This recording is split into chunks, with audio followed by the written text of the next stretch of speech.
Everybody, welcome to Matt Connarton Unleashed, the television edition. I am your host, Matt Connarton. Yes, new and improved with 8% more dramatic pauses and our new time slot now that we're on Tuesday nights at 7 p.m. That's 7 p.m. Eastern for those of you who watch online from various places, and really happy about the time slot change. I think it's going to be really good. John couldn't stick around, but Ward 13 with John Hopwood also did move, so that's now right before this show on Tuesday nights instead of Wednesday afternoons. So I think it's going to be really good because, for one thing, I think we'll get a lot more viewers watching the show live. I know that when we were on Wednesdays at 2 o'clock, I guess at that time of day, people have other things to do like work or school or stuff like that, I guess. So I think we'll have a lot more viewers this time of day. So hopefully we'll get more calls, more interaction. Of course, you can call the number on your screen if you're watching live. And some people, of course, will just watch the show on YouTube as they do normally. So that's fine too. But if you are watching live, of course, you can call. Also too, if you go to, and you may be there already, ipmnation.com/MCUTV, you can stream the show there live while it happens. Also, the phone number to call is there, as well as a text number. You can text me live during the show if you'd like, if you're too shy to call, though I would love to hear your voice. 617-917-4IPM is the number to text. That's IPM as in IPM Nation. Or 617-917-4476 for the alpha numerically challenged. But that number is only to text during my show. So if you text if you're trying to text that number for another show, nothing's going to happen. But if you'd like to text live during my show, you can. And also on that page too, at ipmnation.com/MCUTV, we have links for the Matt Connarton Unleashed Facebook page, for the Twitter, as well as YouTube. So if you want to tweet me or Facebook me during the show to communicate that way, you can do that as well. Well, of course, you can Facebook or tweet anytime, really. But if you want to add something to the live show, well, then you'd want to do it during the live show. So I may have over-explained that a bit. But I'm just excited. I'm really excited about the new time change. Also, too, I think that with being on in the evenings, we'll have access to more guests. Because, again, Wednesday afternoons at 2 o'clock, people have important things to do. Important people do. So, I think now we'll be able to get some more important people. And, in fact, we may have a surprise guest rolling in about halfway through the show. So I know this gentleman is going to try to get here. I believe he's intending to be here. I believe he will arrive. But I'm not going to say who it is. Although Mr. Hopwood did mention on his show who it is, because I forgot to tell him not to say who it was. But anyway, but apparently he doesn't like the gentleman who's coming in. So that's not why he left, though. That's not the reason John didn't stick around. No, he had to go for other reasons. But typically, on a typical Tuesday night, I'll go on John's show and then he'll stick around for my show, just as we did on Wednesdays. So, and of course, by the way, if you're new to the show, if you stumbled upon this by accident because whatever you used to watch on this channel in this time slot is now not there, welcome. And in addition to this show, the television edition, we also have the radio edition of the show, which you can hear 5 nights a week. Yes, including tonight. I'll do double duty on Tuesdays. 5 nights a week at 11 p.m. Eastern on IPM Nation 2, the radio edition of Unleashed. So lots going on. I do want to take a moment and mention, too, before we go any further, for people local in Manchester, New Hampshire, big event Sunday, MAGA-palooza. And Paulie C., and by the way, congratulations to Paul, who's running the control room tonight with John. If you want to put up that graphic for a minute, we can remind everybody about MAGA-palooza, if you have it ready, coming up this Sunday. It's not John's stick, just give me a second. Oh, okay. Yeah, whenever you're ready, just throw it up there. But I do want to mention that event for those who are in the area. There's going to be some great local entertainment. It's for a great cause. I'm going to take a sip of water because with the pollen count being what it is, my allergies have been pretty bad lately. So there we are. Let's see. Again, we do have somebody who's going to be coming in. Oh, there it is. Yes, Magapalooza 2016, the big music festival here. So all the information is right there on the screen for you. And come on down. It's going to be really cool. And of course, you can get tickets at Pappy's Pizza and what was the other place? Paul, where else can you get tickets if you can hear me? Because I can't quite, the monitor's too far away. I can't read it. I'm not quite sure, but you can actually go to maggiesbeat.org for more information. Okay, maggieswhat.org? Maggiesbeat.org. Very good. Thanks, Paul. So, yeah, please, if you're in the area, it's definitely something worthwhile. Okay, in the meantime, while we await our guest, who I think is going to be here, but, and I did indicate that it's a male, so I've already narrowed it down by 50% for you. So I've already said too much, but, you know, politicians and punctuality aren't exactly peanut butter and jelly, so we'll see. And I just narrowed it down even more for you. I have a bunch of stuff, kind of a grab bag of interesting stories. Glenn Beck was suspended by SiriusXM Radio. And this popped up on my radar earlier. This is just a very quick thing. I won't even read the story for you. It's up on Politico. But basically, Glenn Beck, who is no fan of the presumptive nominee Donald Trump, was, he does his show on, he's got the Blaze Network, his own internet thing. And, of course, he's also still carried on. I think he's on both terrestrial stations and SiriusXM Radio. I know for a lot of people, for people who only watch Fox News and don't pay attention to anything else, Glenn Beck fell off the radar years ago. But no, he's still around. He's still very successful. But he's not a fan of Trump. And apparently the other day, he had someone on his television program who said something to the effect of, it may be necessary to resort to illegal means to stop Donald Trump. Now, obviously, you don't have to read into that too deeply to figure out what that means. And that's not something that anyone should condone under any circumstances, resorting to illegal means. I mean, obviously, we know what he was trying to say. And apparently, Glenn Beck did nothing to counter that or to distance himself from the comments of his guest. So SiriusXM has made the decision to suspend Glenn Beck. And at last, the last I saw, and actually, I should just kind of look quickly while I'm talking and see if there's any kind of an update to this story. But last I knew this afternoon, the suspension was indefinite. And that's according to CNN.com. Okay, apparently it's for the rest of the week. That's what they're saying now. It says here, Glenn Beck's syndicated show will be off of SiriusXM for the rest of the week after a guest was accused of hinting that Donald Trump, if elected, could be assassinated. And again, he made these comments. And because Glenn Beck did not refute anything he was saying or sort of counter or discourage it, he's been suspended. Personally, I believe in erring on the side of free speech and the First Amendment. But the thing is, and I know a lot of you would join me in that, but you also have to consider in these scenarios that SiriusXM is a company, it's a business, it's a corporation, and they have shareholders and sponsors and so forth to answer to. So sometimes a business decision has to be made. It could be worse. They didn't fire him like they did to Anthony Cumia.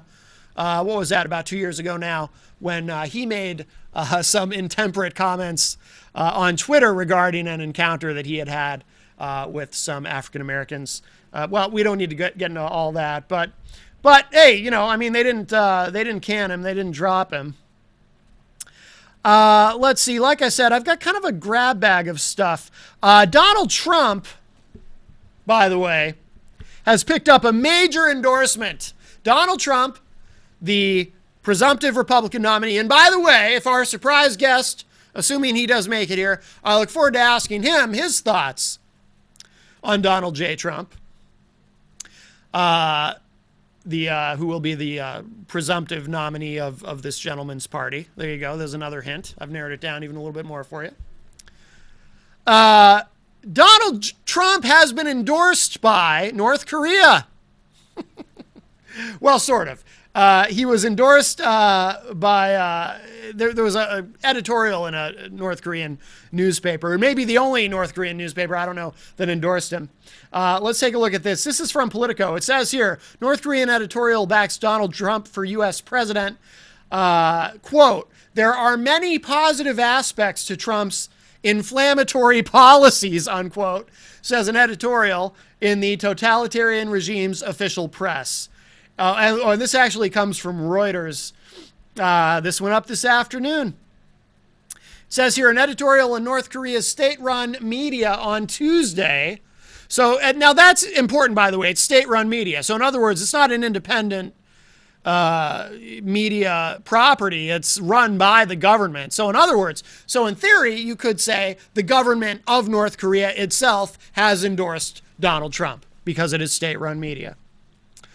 So an editorial on Tuesday offered high praise for presumptive U.S. Republican presidential nominee Donald Trump. Trump is a, quote, wise politician and far-sighted presidential candidate, unquote.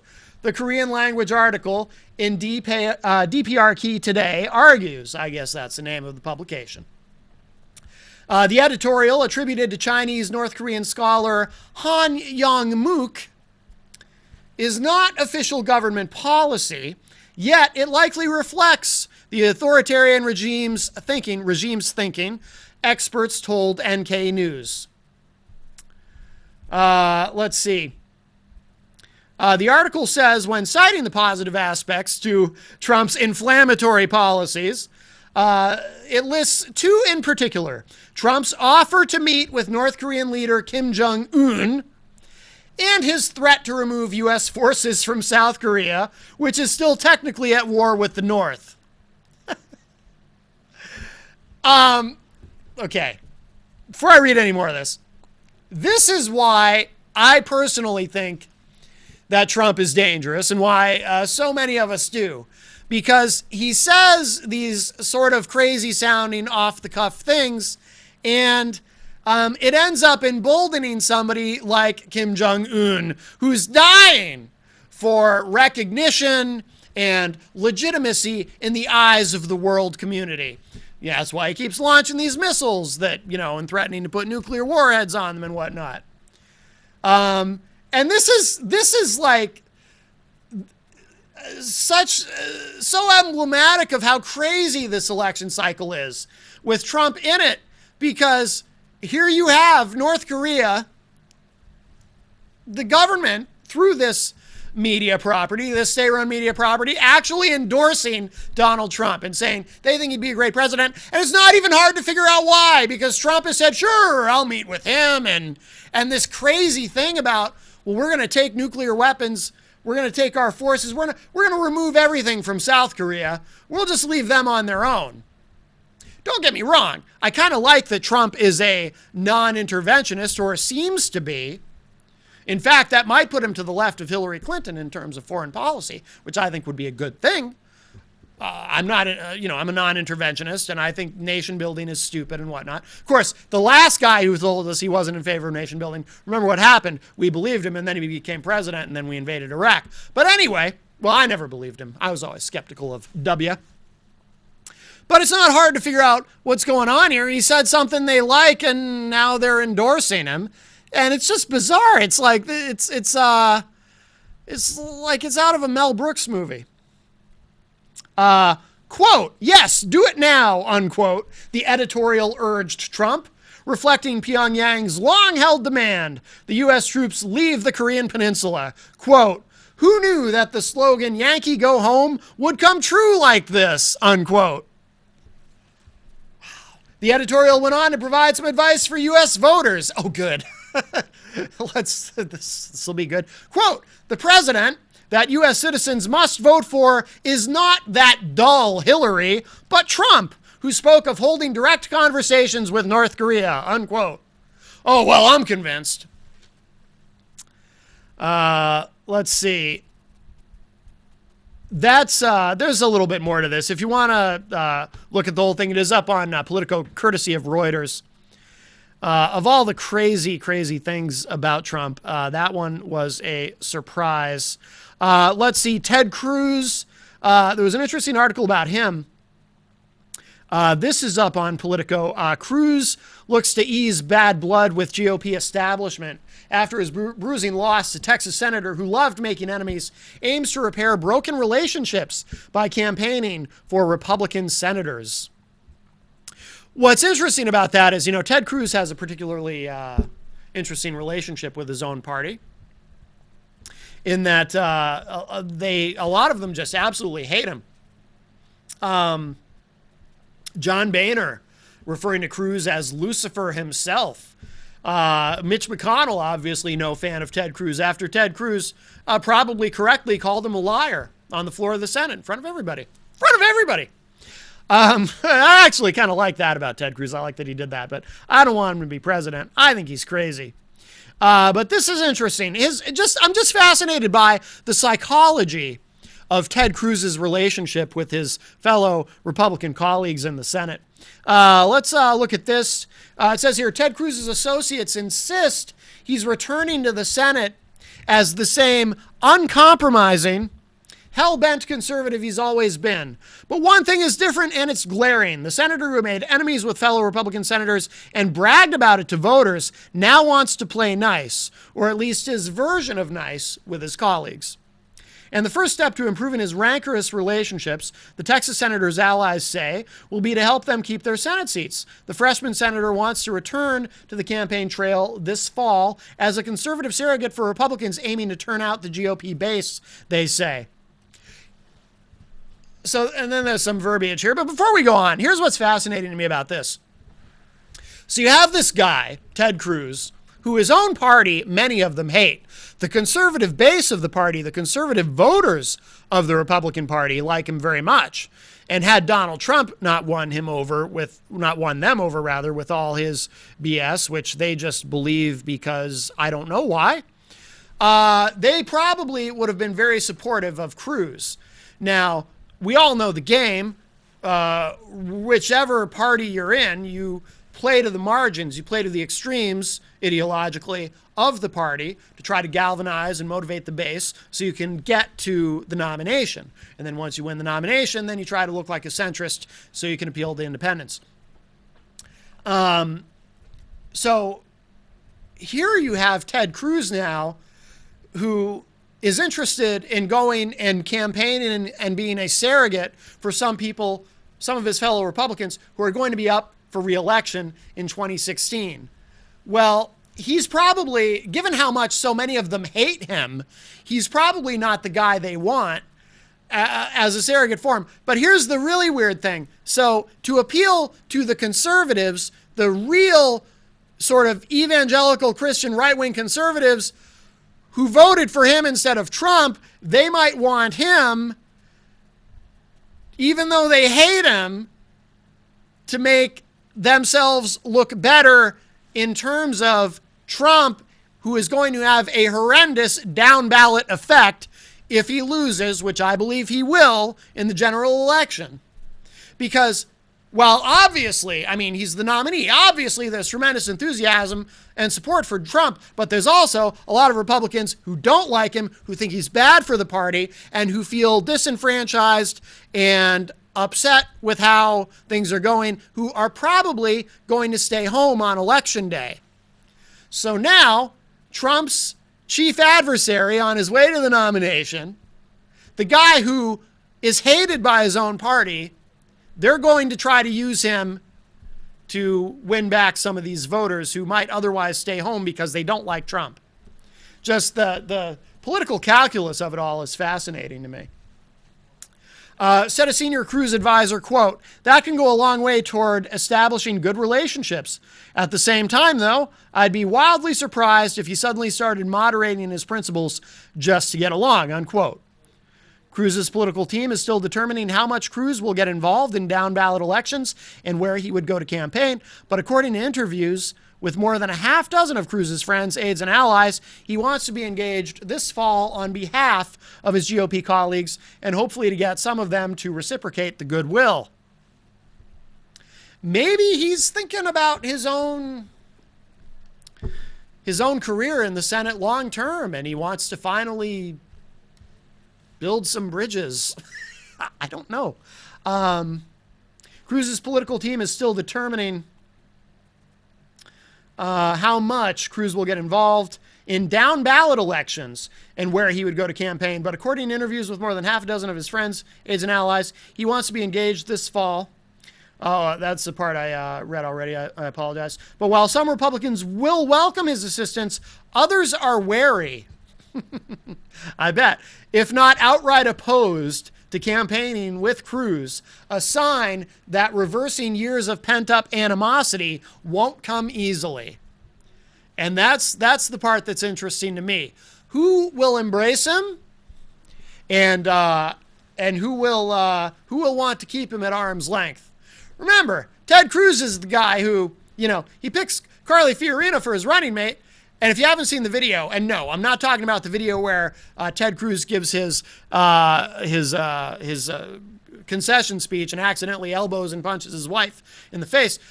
There's this other video that's not quite as hilarious, but Carly Fiorina falls down, and thought I heard the door opening. Carly Fiorina falls down, and Ted Cruz just goes on shaking hands with people, and his wife Heidi has to help her up. It's just like the guy's oblivious. But it'll be very interesting to see who does welcome his assistance and who says, no, thank you, Ted. Yeah, I got this. We're all good. As Cruz preps for re-election in 2018 and eyes a 2020 presidential bid, well, he's got tenacity. There's a tacit, wait a minute, 2020? Doesn't he believe that Trump will win in 2016 and then run for re-election in 2020? No, I don't think a lot of Republicans believe that. And eyes a 2020 presidential bid. There's a tacit recognition among some members of his political circle that the opposition he faced from his own Republican colleagues was a real problem for his candidacy as the primary field dwindled. Only 3 senators publicly endorsed him. And the bad blood engendered over the years among Republicans prevented him from coalescing the anti-Trump crowd when he needed to most. Yeah, that was interesting to watch. And he and Kasich made, making these deals. Cruz wasn't going to campaign in Ohio, and Kasich wasn't going to campaign wherever Cruz didn't want him to. And, of course, what was funny about that was they had this nice little joint press conference, and then within hours, it had all been forgotten about by both of them. It's not that Cruz feels he has anything to apologize for. His outreach will go only so far. But his team does see down-ballot campaigning as offering a mutually beneficial way to reset relationships. They believe other senators would be smart to embrace the help. Well, of course they believe that. Cruz's advisors say his second-place finish in the race for the GOP nomination and proven ability to turn out conservatives make him a valuable asset for Republicans in tough races. National Republican Senatorial Committee Chairman Roger Wicker, Republican of Mississippi, said he expects Cruz to play a major role in the battle for Senate control this fall. I think I think they're being a little overly optimistic.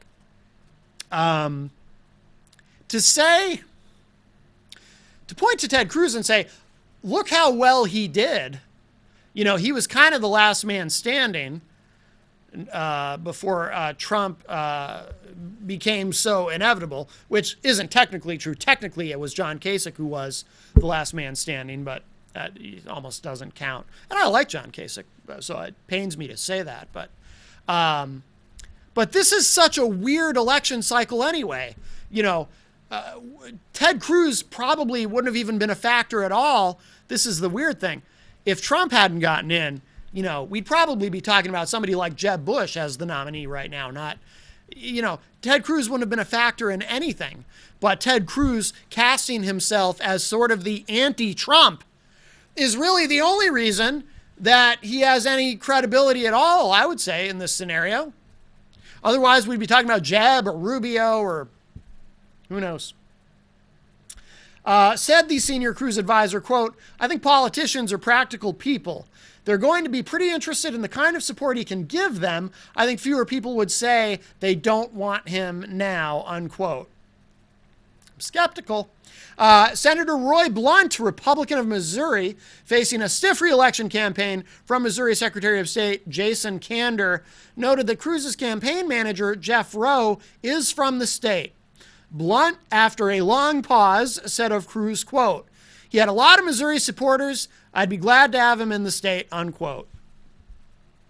Senators Johnny Isakson of Georgia and John Boozman of Arkansas, both up for re-election in conservative territory, also said they'd be happy to have Cruz on the trail with them. Others, though, sounded far less welcoming, particularly in states where Cruz's brand of conservatism might not play well with independent voters. Several Cruz associates have mentioned New Hampshire as one place where he could be useful.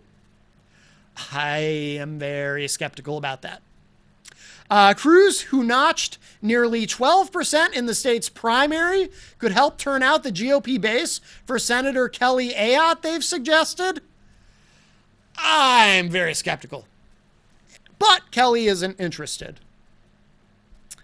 Quote, "No, I don't think I'd ask anyone to come up generally other than I had Joni Ernst and Shelley Moore Capito up. This is about me campaigning for New Hampshire. I'm going to be focusing on my campaign for me. It's not a reflection on him or anyone else. He hasn't contacted me, but I'm sure there's a lot of different races out there," unquote.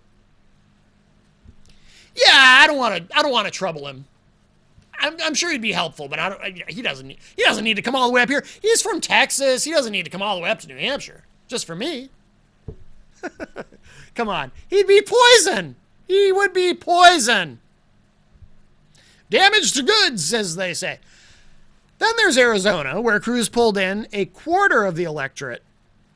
And GOP Senator John McCain is squeezed between conservative primary challengers and a tough Democratic opponent, Congresswoman Ann Kirkpatrick.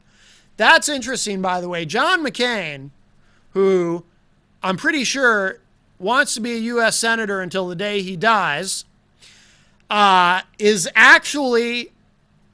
He's said it publicly. He's not hiding from it. He's acknowledged he might be really in some trouble here. He might get primaried out. And then he's got, even if he wins his primary, he's got a very tough opponent.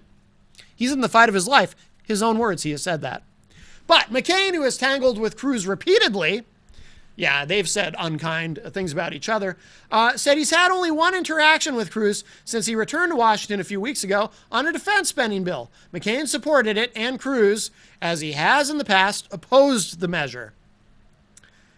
Quote, "I wonder how the men and women serving in the military in Texas enjoy that," unquote, McCain said. The longtime senator said he rarely asks surrogates to stump for him, quote, "except for people I'm very close to. And I'm not close to Senator Cruz," unquote. Fair enough. Other senators said, too, they have almost no dealings with Cruz since he dropped out of the presidential race early this month. He returned to Washington for a defense bill markup and a news conference, then promptly took a week off from the Senate in Mexico to convalesce from the campaign. I don't begrudge him that. Go and drink some margaritas and maybe go to the border and fantasize about the giant wall I'm sure that he would love there. That's something he and Trump certainly would agree on. He returned on Wednesday for the last few minutes of a caucus lunch and said little, according to an attendee. That's something I would do, show up for lunch, not say anything, but just, oh, there's food. That sounds good to me. I'd go to a caucus lunch. By the way, Ted Cruz and I, interestingly enough, we do have something in common. I, too, am Cuban-American. No, I'm not really. I'm kidding. But I much like Ted Cruz, tend to stay up late and am not a morning person. That is a fact about Ted Cruz that I learned several months ago that I thought was interesting. And I thought, wow, I kind of relate to him on that level. He's not a morning person, and he likes to stay up very late and work very late. So we're kindred spirits in that regard. That's probably the only way ever that you'll ever hear me say that Ted Cruz and I are kindred spirits ever again. In fact, let's just forget this ever happened. Cruz declined to comment on any plans to campaign for Senate and House candidates. By contrast, Senator Marco Rubio said that once the Senate goes on recess, quote, I intend to do as much as I can wherever I can be helpful, unquote. Well, how much help is he going to be? I mean, he's kind of damaged goods, right? I mean, and he's not even sticking around. He's not going to run for re-election. He may run for governor of Florida eventually when Rick Scott gets term limited out. There's still time for Cruz to build bridges with Republican senators, even after repeatedly dismissing them as part of the Washington cartel and calling Senate Majority Leader Mitch McConnell a liar. Several senators said they're willing to let bygones be bygones, but it's not going to happen overnight. Cruz's allies bristle at the suggestion that he's entirely to blame for the bad blood between him and other senators. It's a two-way street, they insist. Still, Cruz will be reevaluating how he approaches his colleagues, a source close to him said. That person said the outright hostility Cruz faced from his colleagues hampered his ability to gain momentum against Donald Trump at a critical time in the presidential race. What, John Boehner calling him Lucifer was unhelpful in some way? I find that astonishing. There's more to this article. I don't want to read the rest of it. You get the idea. So I think what's really going on there, essentially, is he wants to run for president again in the future. So he's going to try to endear himself to some of the Republican establishment, but I don't think it's going to be successful. I mean, I'm sorry, Ted, but I don't think that it's going to work out for you. I think that I want to get back to Trump because, I hear the door opening. This might be something to ask our guest about. A very tall gentleman is entering, so I believe that is Congressman Frank Guinta. It's hard to see under these lights. But welcome, sir. Have a seat. How are you? Welcome back. Thank you very much. Nice to see you. Thanks for having me. You are you are still to this date the only sitting United States congressman to be a guest on my show, so thank you. Well, I'm happy to be back. Do I understand that this is you have a new time slot? Is that what's going on? When you were on before, which you probably don't remember because obviously you do a lot of media, as anyone in your position would, but we used to be on Wednesdays at 2. Okay. So now, beginning this week, we're on Tuesdays at 7. So, which gives us more access to guests and more viewers, and Sure. So it's nice to have you here, especially on short notice. Well, it just so happened that because of the Memorial Day holiday, Yeah. I am in New Hampshire for the week. The House is out of session, so Okay. I am around in New Hampshire, running around the state, trying to meet with as many different people as I can. And Yeah. it just so happened that today I was going to be in the Greater Manchester area at this time, and Yeah. it worked out. So Perfect. It's fate. yeah. So I'm happy to be back and chat a little bit about whatever's on your mind. Sure. Well, what's as you're going around talking to people? I mean, what are people talking to you about? Are people asking you about of course, with the Republican Party, things are very contentious in terms of the nominee, your presumptive nominee. How do you feel about Mr. Trump?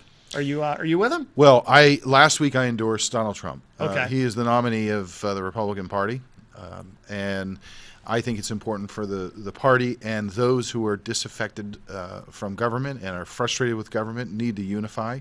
We've had 7.5 years of a president that I think has fundamentally changed and try to change what America is supposed to be about. I think families are still struggling. I think he has used the executive order in a way that no other president has, and continues to restrict individual freedoms and rights as a result of that. So people have a right to be frustrated. And I think what you saw during the presidential campaign on the Republican side was that frustration seeking a different kind of individual. And Donald Trump certainly fits that bill. Right. So, I wasn't sure how his campaign was going to be viewed in the beginning of this process, but it is clear that people want fundamental change in Washington, that they think he's capable of doing it. And look, I hope he does. I hope that he makes that fundamental change. I share the same frustration that a lot of people have in terms of the overreach of this president, in terms of the debt that this president has gotten us into, $19 trillion. The foreign policy that this president has, which seems to be all over the map, and I think he puts, in many respects, he doesn't put security in a place that makes Americans comfortable. I think he tends to focus. I mean, the illegal immigration issue, for example. So I'm supporting Donald Trump. I could never see myself supporting Hillary Clinton or Bernie Sanders. Right. Not what I think the country needs. Not what I think is in the best interest of the country. So it'll be certainly a different kind of election, I think. But I think Donald Trump's going to win.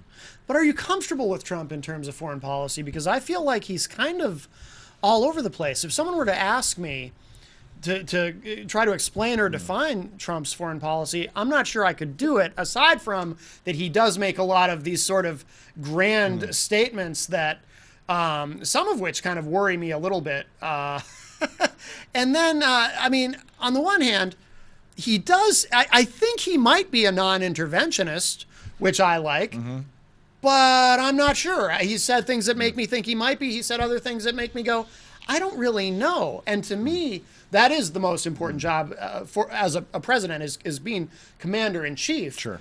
That affects us potentially, existentially in terms of terrorism and nuclear, nuclear armaments and whatnot. And I feel like I don't know. I don't know if he means what he says when he says things that are kind of incendiary.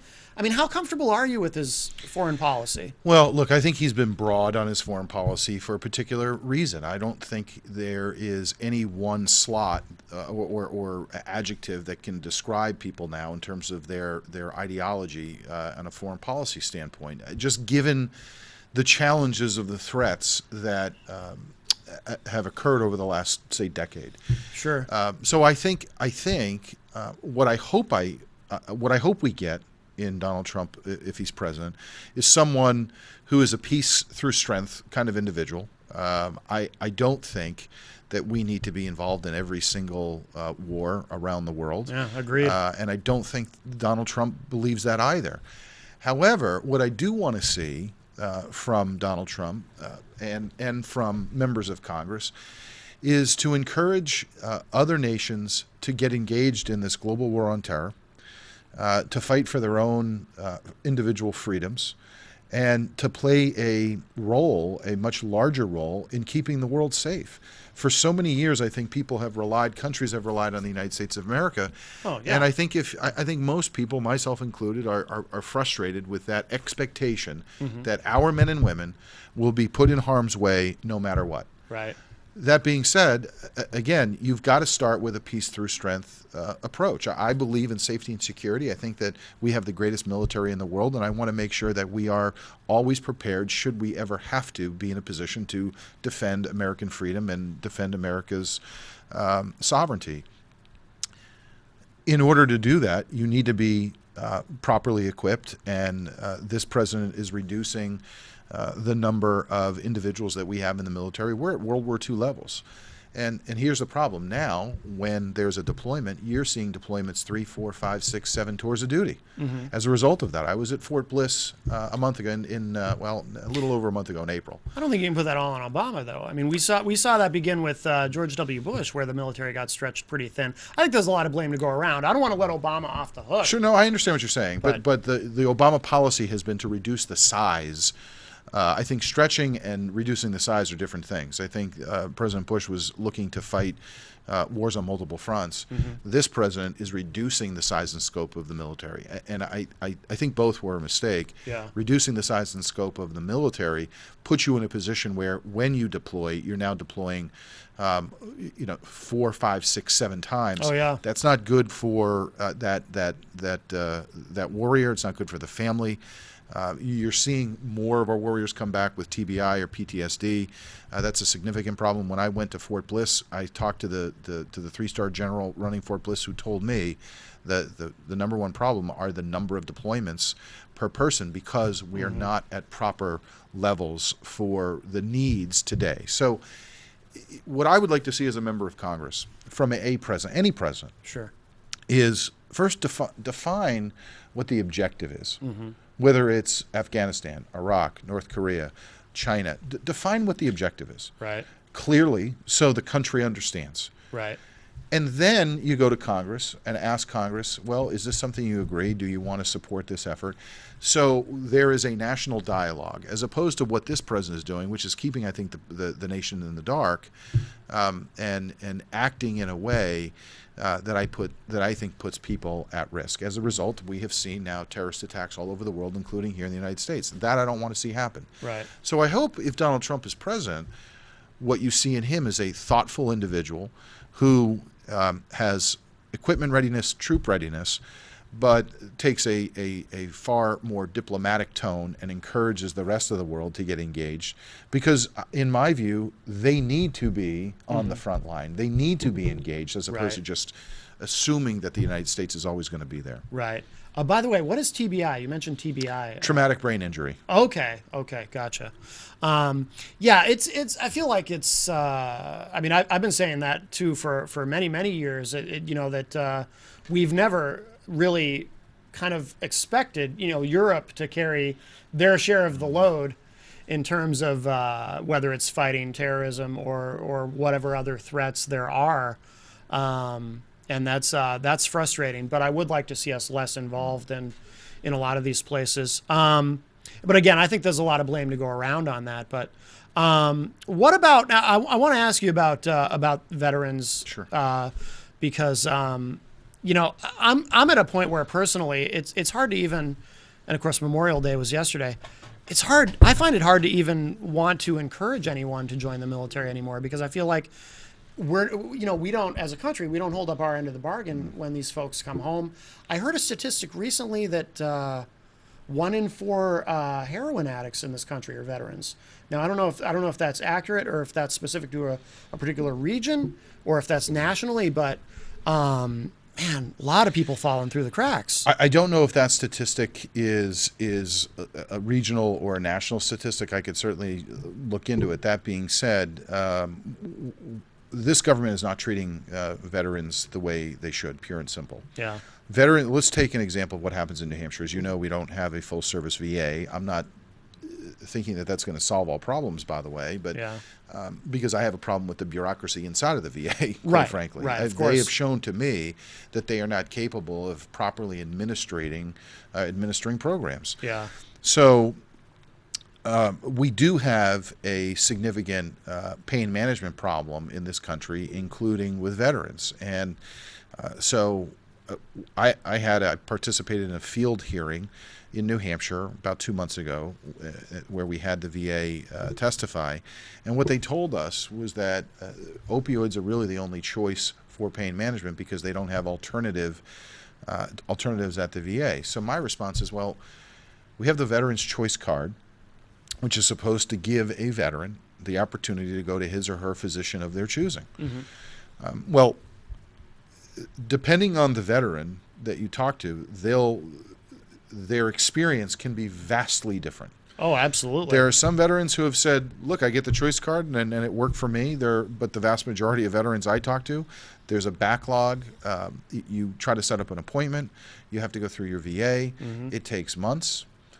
And then you may not get the physician of your choice because that physician may either not be in the network or the VA has decided for whatever reason they're going to send you somewhere else. Sure. That's not the intent of the VA card. The intent is like a civilian who has private insurance. You call your doctor, you schedule an appointment, you go. Right, right. And that should be... It's supposed to simplify things. It's supposed to simplify things. Yeah. So my heart goes out to veterans who are begging for benefits, begging for treatment, particularly when it's very difficult for a veteran to ask in the first place. Right. So that has to be changed. I filed legislation to improve the Veterans Choice Card. I'm now meeting with the VA here in New Hampshire on a regular basis to look at their backlog for the VA Choice Card and to try to provide more alternatives for quality of care. Yeah. But going back to the opioid issue, we have a high percentage of veterans addicted to opioids, whether they know it or not, because they've been in such pain and they've been taking the opioid for such a long time. Sure. The statistic that scares me is 4 out of 5 heroin users started with an opioid. That I did not know. That is right from the CDC. Okay. The other problem is opioid use worldwide. 80% of it occurs here in the U.S. Yeah. So that says something about our society. We have an expectation of a pain-free experience when we go to the hospital. A knee scope in the United States might be treated differently somewhere in Europe. So we've got to start looking at, if we want to help people, from getting addicted to an opioid or from getting addicted to heroin, which is a deadly drug, we need to start looking at these policies and procedures. For example, in the Affordable Care Act, there's a requirement that physicians manage pain as a vital sign. Right. And if they don't, they could lose their Medicare reimbursement dollars. Okay. So think about that. How perverse is that? Right. The federal government is essentially pushing a doc to prescribe an opioid so that doc can get properly reimbursed under Medicare. That makes no sense. So we filed legislation to get rid of that. Common sense. A lot of this needs to be about common sense. We have a call. Hi, welcome to Matt Connarton Unleashed. Who's on the line? Caller, you still there? Oh, they fell off. Hopefully they'll call back. Are you for privatizing? I know a lot of Republicans are for privatizing the VA or some level of privatization. So this has become more and more of a conversation for several reasons. Number one, we saw the wait times at the VAs around the country. Secondly, we saw the bonuses being given out for what was considered to be good performance. We found out that they were doctoring the evidence. Yeah. We have seen that VAs just aren't efficient in providing care. So my goal is to I think we should start with this. I think you start with, let's look at the underperforming VA hospitals in states. Yeah. And talk with the veterans and see if they'd prefer an alternative. Right. So there are some veterans who want that relationship with the VA from a medical perspective. Right. So, and I still do talk to veterans who say, look, the quality of care at my VA is fantastic. Right. So you have a wide spectrum of opinion. Oh, definitely. So I'm not ready to say, let's just quote unquote privatize at this point. I do think we need to start creating metrics and goals and objectives for the Secretary of the VA. And if he doesn't meet them, then we've got to find somebody else. I mean, he was brought in because of his background, claiming that he was going to fix all this. And just last week, he's comparing the lines to Disney. Yeah, that was pretty bad. Absolutely. Our caller is back, I think. Hi, welcome to Unleashed. Who's on the line? No? Okay. Oh. Hello? Oh. All right, we'll give him one more try. I heard a voice and then gone. Yeah, I know that my dad, he had he's a veteran. He was a Navy SEAL. He had a heart attack about 2.5 years ago, and he's in the hospital, and he gets this letter from the VA. It's a very nice letter that said, you don't have to worry about anything. we're going to take care of you and so forth. And I remember him showing me the letter and reading it and thinking, it sounds a little too good to be true. And then, of course, it's, here we go. Here's our caller. Of course, he just ended up in a mess of bureaucracy over trying to get treatment. Yeah. Have your TV turned down all the way? It's down all the way, yeah. Live television. Hi, caller, are you there? Yeah, I'm here. Oh, great. Jackpot. Hi, welcome to the show. Who's this? Hey, man, I watch your show quite often, and I had a question. I love your show. Thank you. I had a question for Congressman Yes. Guinta. I was curious as to what level the transparency would be for the people here in the United States to know what we're doing as far as the conflicts that are going on, around the world. I mean, we're not going to get the level of transparency that I think Congressman Guinta was trying to explain. So I'm happy with the way that we're trying to do things. I don't think we should be telling the whole world how we do things. Well, no, I agree. I understand what you're saying. I don't want to give up our game plan to the enemy or to others around the world. That's not the point I was trying to make. My concern right now with the foreign policy of the United States and this president is I'm not sure that anyone could capture it in 2 or 3 sentences because the president has varied greatly in how he has handled certain conflicts. So there can be and should be a stated objective. Obviously, through a confidential briefing process, members of Congress are in communication with the President of the United States and others in the Defense Department to get a sense of what a strategic initiative would be. That's not necessarily going to be transparent in public. Right. But as a member of Congress representing you, when I'm voting, on a particular issue, say Libya, when I voted against Libya a number of years ago, or if I have to vote on going into Afghanistan or Iraq, I need to feel comfortable that I know what the goal and the objective is. Right. And I haven't heard that clearly and concisely from this president. And how do I then represent you to the best of my ability if I'm not certain as to what the objective and what the goal is and what the approach is going to be? Now, obviously, things change in the battlefield. Congress should not be and would not be a micromanager. Right. But when you're asking me to vote to put American citizens in harm's way, I need clear and concise information from the president. What I was saying is I haven't felt like this president has provided that. But in terms of the strategy, I agree with you, caller. We shouldn't be giving our strategy to anybody publicly. Of course, yeah, of course. All right, caller, thank you so much. Thank you. All right, let's see. So we have a couple of minutes left. What else are people talking to you about when you're out campaigning? And so as I've traveled around the district, right now heroin is the #1 issue in the state. Not surprised. We had 430 people die last year, and we're on track, unfortunately, to meet or exceed that same number. Yeah. That's a significant and serious problem. I'm chairman of the Congressional Task Force to combat heroin. So just 3 weeks ago, I was very pleased that the House of Representatives packaged together 18 different bills, passed them all bipartisanly. We're going to conference with the Senate, and we'll get a legislation to the president's desk. But it's important for people to know what we were working on is trying to find existing resources, not new dollars, but existing resources that weren't being used effectively, and put them into what I think are federally appropriate programs. For example, we certainly need law enforcement along the border. We need better law enforcement because our interdiction rate is only 3 to 5%. So that's a problem. Our heroin drug policy from the president does not include any eradication efforts in the country of origin. So where this heroin is being originated in Mexico, we're not applying any pressure to the Mexican government to ask them to eliminate the heroin from even crossing the border. So that's a problem. But then we're working on drug courts to try to get somebody off of the addiction and into long-term treatment. Recovery is important, and education is important for our kids. So that's a pretty important issue. as I continue to listen to people, it's the economy. Yeah. People are still concerned about job activity. Oh, absolutely. They're not making what they, they're still making what they were making 5, 6, 7 years ago, and that's a problem for most families. Absolutely. Let's. I think we have a caller on hold. Let's try to sneak in one more call. Hi, caller. You're on the air. Hi, I have a question for the congressman. Yep.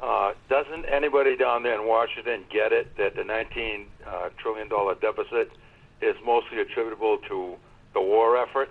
And when does it stop? Thanks. Bye. Sure. Well, Thank you for the question. The long-term debt, the $19 trillion, has doubled under this president. Let's start with that statistic. I was mayor of Manchester. I was a budget guy. I was always reducing our borrowing amounts. I was reducing our tax rate. I was shrinking the size of government, trying to make government more efficient. That's exactly what I'd like to do at the federal level. So last year's budget, when it increased spending, I voted against it. I voted against the omnibus. That is not the direction we need to go. We're putting our children and our grandchildren at risk. So some of that debt was, of course, you're right, because of the war effort. Sure. Some of it was for other reasons. The reality is we have $19 trillion in debt, and we've got to reduce that substantially over the next decade. And the only way you're going to do that is by reducing expenditures, growing the economy, meaning we've got to have greater output, and that means being much more aggressive in our tax policy. We're not competitive internationally. And then we've got to reform the mandatory side of spending, Medicare, Medicaid, Social Security, and not eliminate them. Yeah, entitlements is where that's where a lot of that money goes. It's two-thirds of the budget. Yeah, it's yeah. two-thirds of the budget now, and it's on autopilot. So we've got to be, I think, truthful and honest with the country about the policy decisions that we have to make. That's the approach I've always taken. Sometimes people may not like the answer that they're going to hear, but I'm going to tell you what the policy issues are and get your input as to how you want me to best try to solve those problems. Right, absolutely. Well, we are out of time, so thank you, Congressman Frank Guinta from the great state of New Hampshire. I appreciate you very much coming in again. I know it was very short notice. Yeah, no, I was glad to get the call and appreciate being on and look forward to being back with you, Matt. Yeah, absolutely. Thank you. Thank you all for watching, and those of you who followed us here to Tuesday nights. And, of course, we'll continue to make the shows available on YouTube. And I'll be back at 11 p.m. Eastern on IPM Nation 2 for the radio edition of Unleashed. And, of course, I will be back tomorrow night with the Honorable Gary S. Hopper for Rock, Paper, Hand Grenades. So I will talk at you all then. Congressman, thank you again. Thank you, everybody, for watching. Talk at you later.